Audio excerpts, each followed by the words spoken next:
RuneScape just turned 25 years old. For the first time in over a decade, Jagex has removed the one system that defined everything, even the game's future.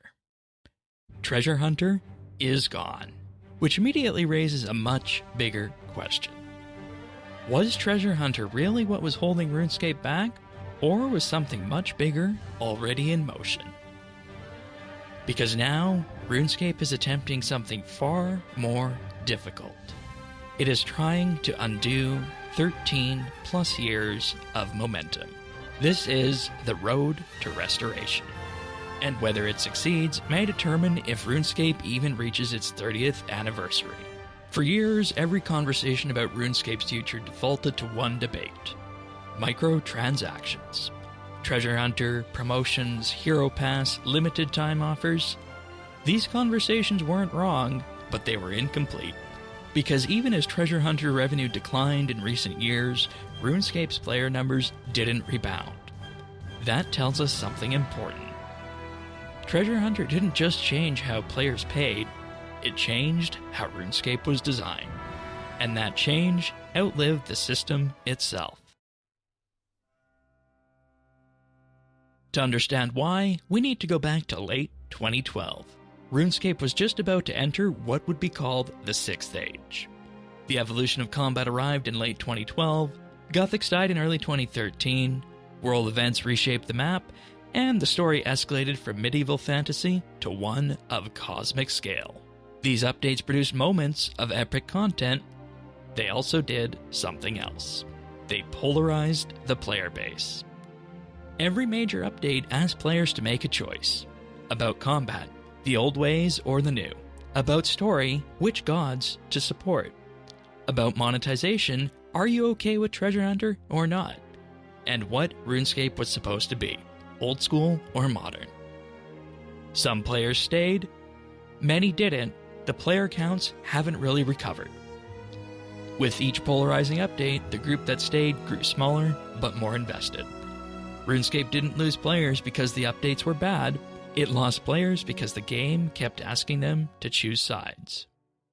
Alongside this polarization came something quieter, but more damaging. Acceleration. Experience rates increased, combat power increased, progression sped up.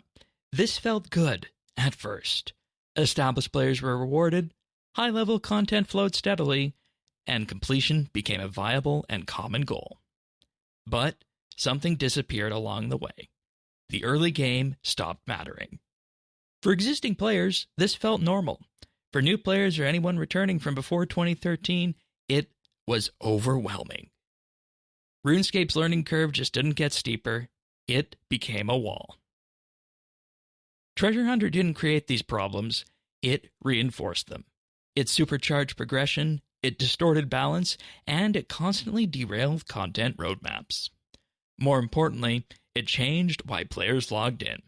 Dailyscape, limited promotions, efficiency windows, players were trained to engage with RuneScape as a checklist, not as a world. And it trained the community to argue constantly about monetization. That environment became toxic not because people disliked Treasure Hunter, because it dominated every conversation. So, when Treasure Hunter was removed, the reaction was largely relief. But relief alone doesn't fix a game. In the 2026 RuneScape Ahead roadmap, one sentence stood out. RuneScape is at its best when you are logging in because you want to play. That sentence is the quiet thesis of the road to restoration. Because many players don't currently play because they want to. They play because they feel compelled to. Dailyscape didn't appear overnight. It accumulated slowly. Over time, logging in without doing dailies began to feel inefficient, and efficiency became obligation. At its worst, players could spend hours completing daily tasks before actually playing the game. The road to restoration proposes something radical, that RuneScape should respect your time, whether you play for 15 minutes or for 5 hours.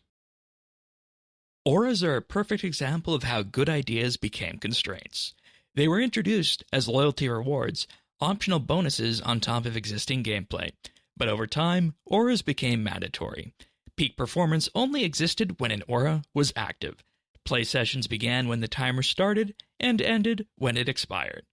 The road to restoration aims to remove auras entirely and redistribute their effects into the game itself where it makes sense. Not as timers, but as systems. This matters because systems shape behavior, and behavior shapes how a game feels to play. The most controversial part of the road to restoration isn't monetization, it's balance. Balancing will begin at the early game and move toward the late game, and that means asking uncomfortable questions. Does earning 2 million experience per hour make sense? Should non-combat skills generate meaningful income again? Can early and mid-game content be made relevant without forcing players backwards? RuneScape has 25 years of content. Much of it still exists, but much of it no longer matters. And restoring meaning to that content is far harder than adding new endgame encounters.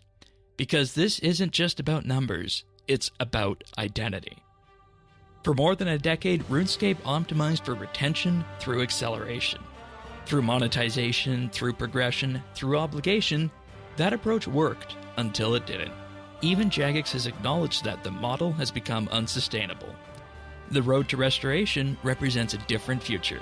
That trust can replace acceleration, that clarity can replace compulsion, and that a grounded, coherent RuneScape can support itself through subscriptions, cosmetics, and content players actually want to engage with. The road to restoration is not guaranteed to succeed. It requires challenging assumptions that shaped RuneScape for over 13 years. Assumptions that are comfortable. Assumptions that feel normal, but for the first time in a long time, RuneScape is asking the right question. Not how to keep players logging in, but why they should want to stay.